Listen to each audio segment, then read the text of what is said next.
All right, it's our third and final episode with Marvin, a BCO at Landstar running dedicated freight. Let's check it out.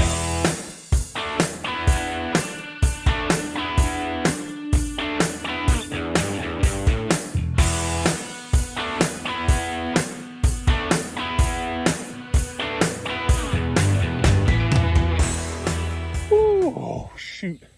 It's a hot Florida day, baby. I mean, it is hot. Whew, out here doing some work in the yard.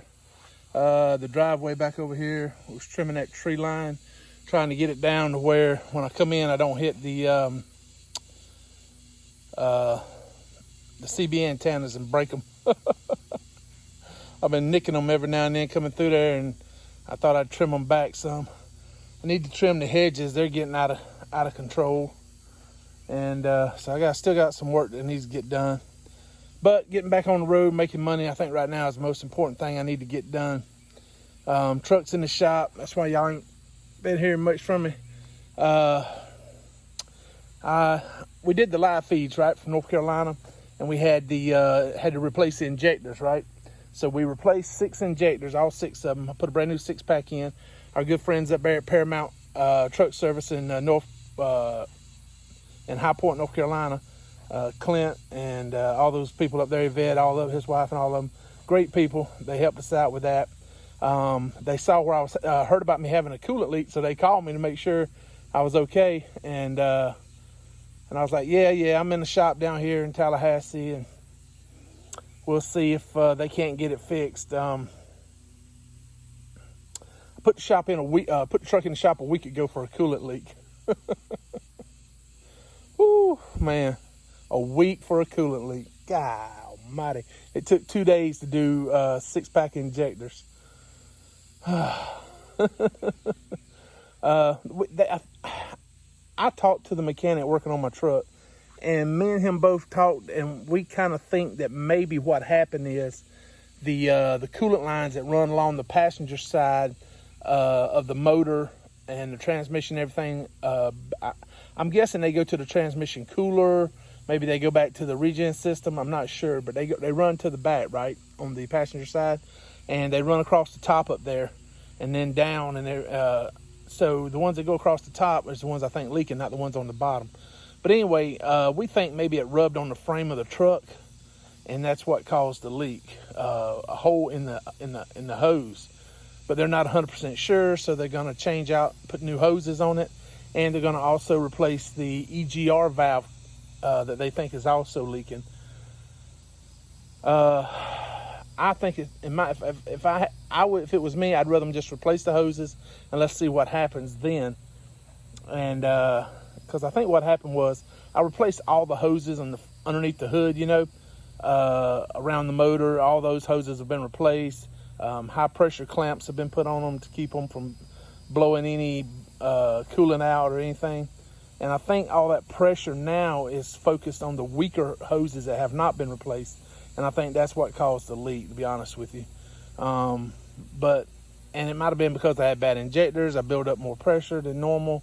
I mean, there's a lot of things that could have happened. I don't know what all happened. Probably won't ever know. So anyway, today's Thursday, the 15th of July, and I'm going to give them a call here in a minute and find out if the truck's going to be ready today or tomorrow. God willing, I hope it's ready this afternoon, so I can grab a load tomorrow and get going. I got to get going. I got to start making some money. I've only pulled like 3 loads in like almost 4 weeks now, and that's just not cutting it, Lucky for me, I had plenty of money in savings to cover our bills and everything else. And that's one of the things about being an owner operator, man. You got to, because we took a week for vacation. And then I was up there in North Carolina for 3 days getting doing the injectors and everything. And then I get a load back and I get down here, and now the coolant leak. So it's like a week for vacation. Well, actually a week and a half for vacation. Almost a week up there in North Carolina.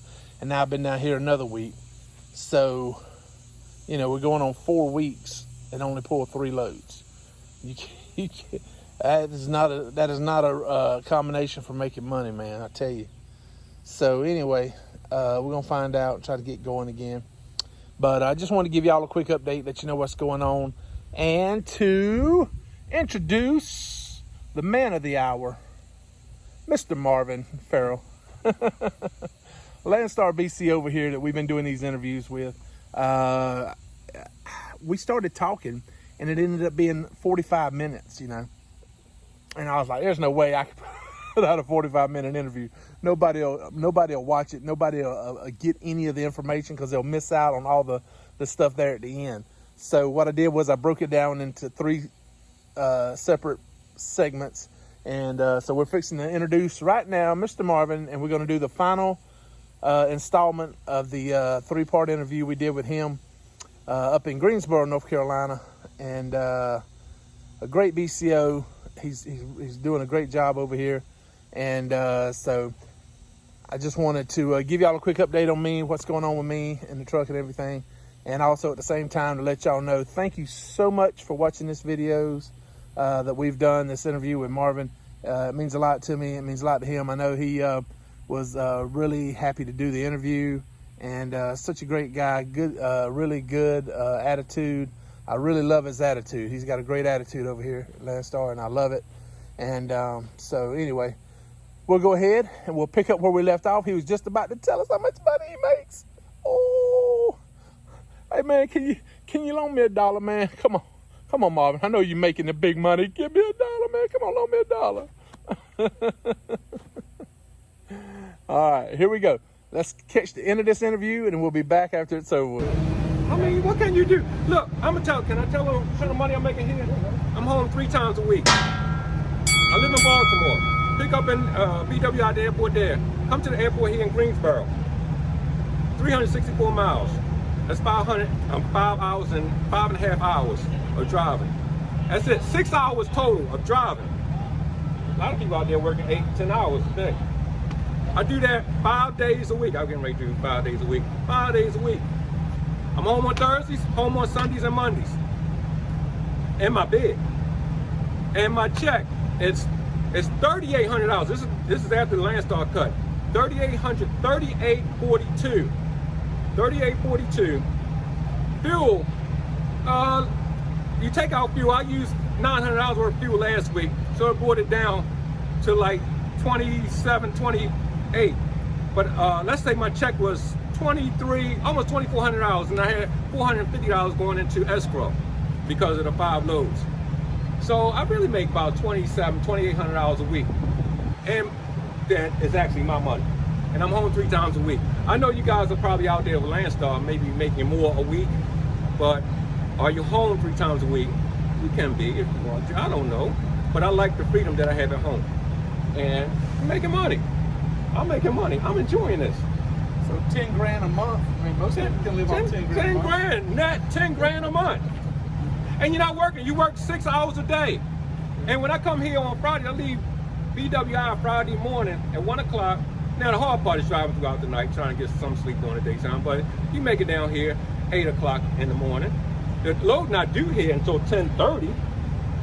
So you get here at 8 o'clock Friday morning, and I'm done. Now this might be a little issue with some people, where I'm done Friday morning until now. Saturday, they gave me this paperwork at 5 o'clock. So on Fridays when I get here, I go Walmart, Sam's Club, whatever I need to do over there. They got everything here. Went to the shop yesterday, got my oil changed and got my wheel seal fixed, and then go to the movie sometime. Then you come back here to the FedEx facility and you go to sleep. They got a trucker's lounge right there. Got the bathroom. I went in there, shaved, and did my little thing. Midnight last night, wasn't nobody here. And then you chill. Then this morning, get up, go get my truck washed. Then we went, they got restaurants all over the place. Go over there and got some food. A nice fish place over there, Carolina Fish, something like that. And come here and chill. The past 2 Saturdays, we were cooking out right there. We had all these truck drivers. It's like 10 or 12 Landstar trucks lined up right now waiting to get their trailers. Like this young man right here. He's waiting to get his trailer, go to Orlando, go home for the holiday, 4th of July. Can't beat that. I'm talking a lot, but anyway, that's what I do sometimes, get a little excited. Yeah, I do the same thing. People call it, one guy called it crap star. I mean, they a lot of people that dish on it, they don't like it. That's fine, it's not for you. It's but not for you. I know, I can tell it's real stressful for you being over here. I'm under a lot of stress right now. You have to constantly deal with DOT and logs, and you have to pull permits and worry about your IRP and all that. I mean, it's crazy, man. I can see how much it worries you. Oh, please. Don't talk That's all sarcasm, buddy. We don't worry about nothing. Let me tell you, all we do is we take care of our body to where, and I'm doing a terrible job, and where you get your DOT physical, right? You do that, you take care of your truck, you get your DOT physical, you pay your $22.90 highway tax thing. That's it. That's it. Landstar does everything else. You don't do nothing else. I spent a week on Kentucky Lake, brother. Kick back in the water, enjoyed myself, had the best time, never even thought about the truck or Landstar, nothing. 11 days my trailer set, not one call. Hey, when you gonna get moving? Yep, that's another thing. Not one call. Yep. So them other guys, look, you okay with whatever company you're working for is fine, but this works good for me. It works good for Robbie, and we cool. It works good for me. So, and a dedicated route too. Yeah. If you find something that you like better, that's fine. I'm not knocking it. I'm just saying you shouldn't knock us either. You know. And the guys going to do that. Works for us. The guys do their own authority. I know it's one guy. He just got his own authority. He left Landstar. I said something to him last week on YouTube, and we got to understand. Well, I understand him now, but I don't want my own authority because, like I said, my theme is I'm retired. There's too much work trying to keep up with this, that, the permits, and everything that you have to go through to maintain your authority. I don't want that. I want Landstar. I'm paying them. Let me say I'm paying them 35% to do that. Plus, man, people give us slack about that. 35%, and they go over. I'm making 80% over here. Yeah, 80% of what? Yeah. And then the discounts that you get over here. Yeah, I got these cars from Landstar. I mean, from the LCAP. Yeah. I mean, I got my Michelin's. I think out the door, installed everything was less than $1,100. Yeah. It's phenomenal the good tire prices you get, and that's on the 16th live Michelin steers. What about the fuel discount? Come on, everybody know about the fuel discount. I say so many things. I can't remember if it was 19 or 20,000. It was a huge amount of money I saved fuel discounts from Landstar. It was enough to cover all but maybe $10,000 or $12,000 on a brand new truck if I bought a brand new truck. And then the fuel savings and with the fuel mileage would probably offset that. So it would be much different than running. And then what you told me about getting a truck through Lone Mountain. What other trucking company is gonna, give you a $2,000 discount if you buy the truck from Lone Mountain? So I mean, it's good for some people, but it ain't for everybody. I mean, I got a friend out in Texas, Scott. He came over. He loves it. He let's call him Scott. His name ain't Scott. His name's Joe. I'm sorry, Joe. I had you mixed up with another guy out in Texas that lives out in the middle. Joe, he came over to Landstar. He's got a Coronado. He's thinking about buying a new truck. I told him, I said, man, you and another guy and me, we're three of us that go in there. We'll say, hey, you give us a discount, we'll buy all three trucks right here. See if that'll work. Wow. Yeah. Yeah. But he, because his truck's paid for, and he's doing great. He lives out of Houston, so there's tons of friends. So he gets home whenever he wants. He just bought a couple of jet skis the other day. He lives on the lake. He's having a great time, man. And might as well be retired. As much fun as he's having. He came over, and he was doing, I think, Tyson for a little while, and we hated it. Checks weren't consistent. Tyson, what, the chickens? So he came over, and now he's loving it. He did 7,000 in 7 days to take home. After Landstar's cutting everything. And I'm like, man, you're killing it. You're doing awesome. And so I'm proud of him. The other guy that has the 2020 Volvo, the one that won't give up the trailer, he's doing awesome. He's making tons of good money with the same trailer. And he's doing great, man. And there's just so many guys that have came over here, a lot of them through my YouTube channel and stuff, and they love it. It's great. And then, like, you came over, you love it, you're doing great. Oh, yeah. Oh.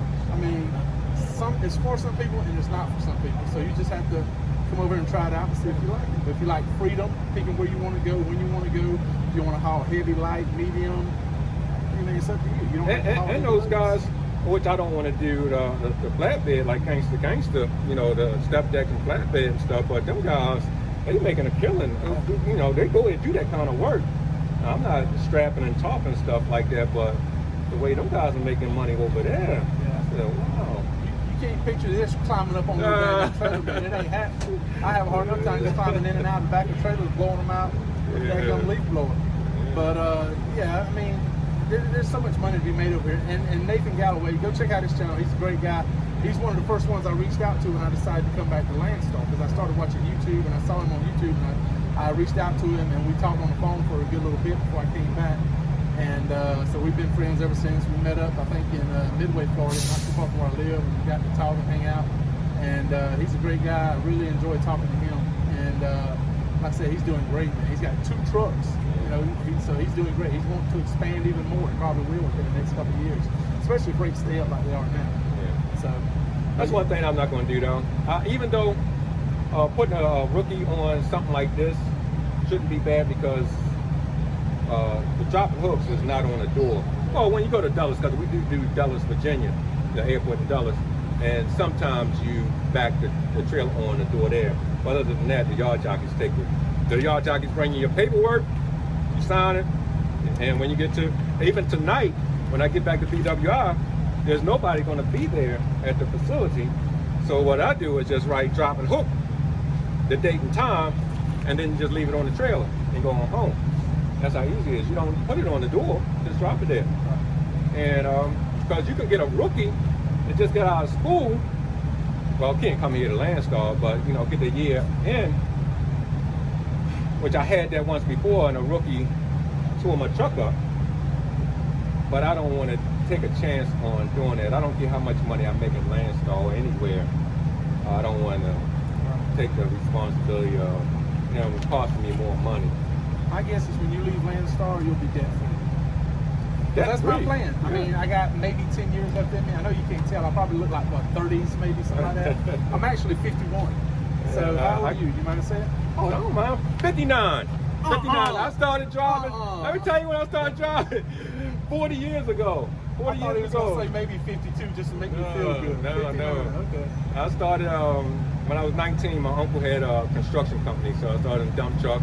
And then the April of 1981, and then before that year was out, went and got my A license. They didn't call it CDLs back then.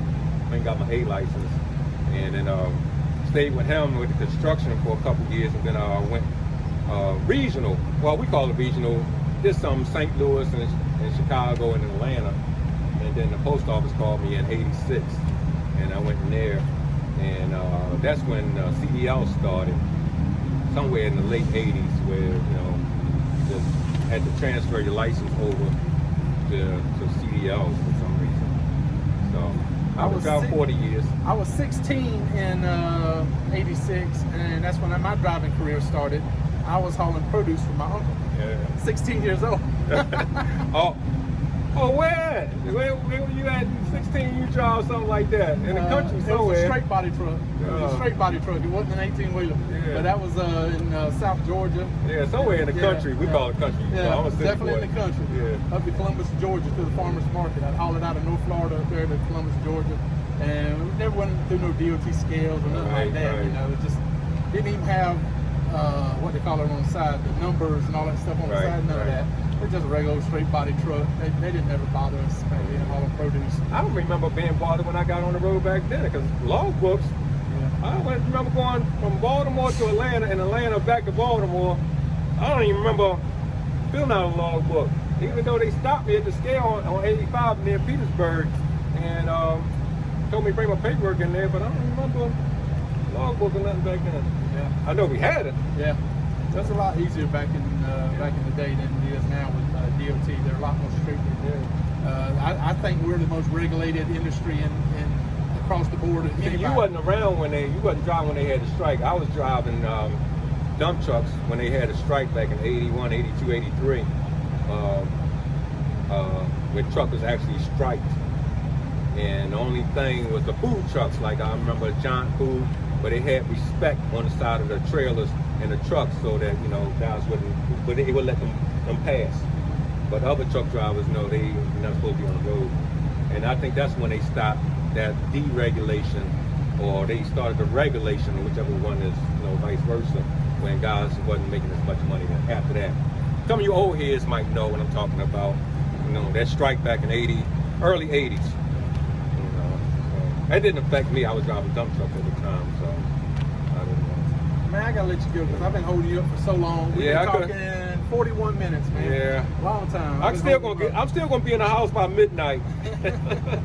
But I saw him. He's a great guy. He came over and helped me out with my truck. We had to fix my primer pump thing down, and got to talking to him.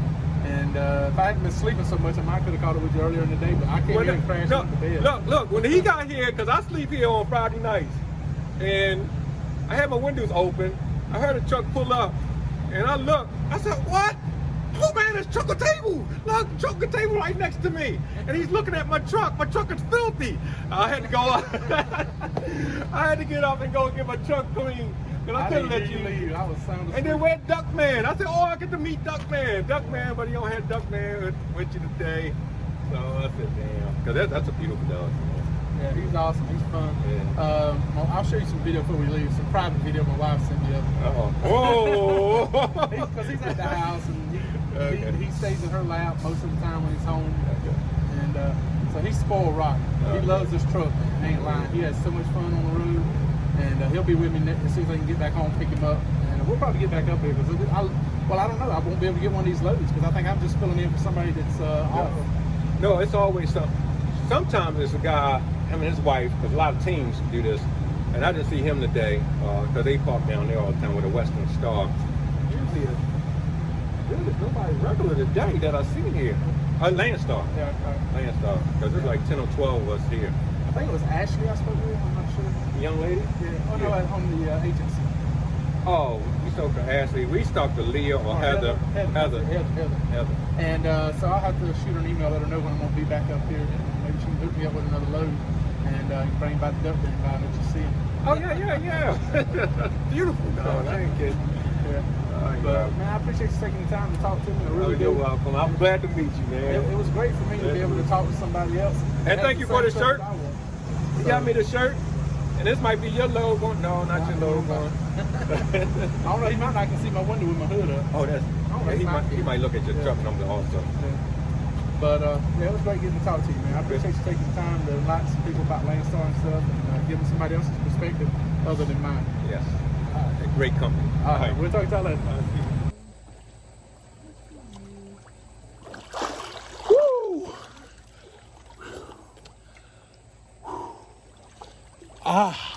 Was that an awesome video or what?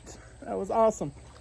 Thanks again to Marvin for doing that interview, man. I really appreciate it. Got some news about the truck. Called the shop today, and they said, good news, it's not going to be as expensive as you thought it was going to be. So they're, apparently, my guess is it's not the EGR valve. It was just a hose that was leaking like I thought maybe. So anyway, I'll find out for sure tomorrow. They said they're putting the truck back together today, and they had it took apart pretty good when I was in there last time. So they're going to put it back together, and hopefully it'll be ready before lunch tomorrow in time to hopefully grab a load and something to run over the weekend and get us going, get Monday started off with a good start. But yeah, again, thank y'all all so much for watching these 3 parts for this interview we did with Marvin. Like I said, it was a lot of fun. We talked for 45 minutes and time just flew by. We were just standing there talking, a couple of Landstar BCOs talking, and it was a lot of fun. Learned a lot from him about the buying process and everything for a new truck. That was something that helped me out a lot. So definitely something, information I can use. But like I said, if you don't mind, go down there and leave a comment. Tell me which one of the 3 videos you liked the best, which 3 segments were the best. I like this last one myself the best because he talked more about how much money he was making and everything. And that really helps put it in perspective for people thinking about coming over to Landstar. So again, thank you so much for everybody watching. I really appreciate it. If you're not already subscribed, go down, click the little red subscribe button, and when the little bell pops up, click on the little bell. That way you'll be notified when we upload new videos. And like I said, leave a comment below. Tell me what you liked about it and everything. And hopefully we're going to be back on the road next week, making more great videos, I hope. So thank y'all so much. I really appreciate it. And even when the truck's in the shop and we have to resort to hanging out in the pool at the house, we don't give up. We keep punching.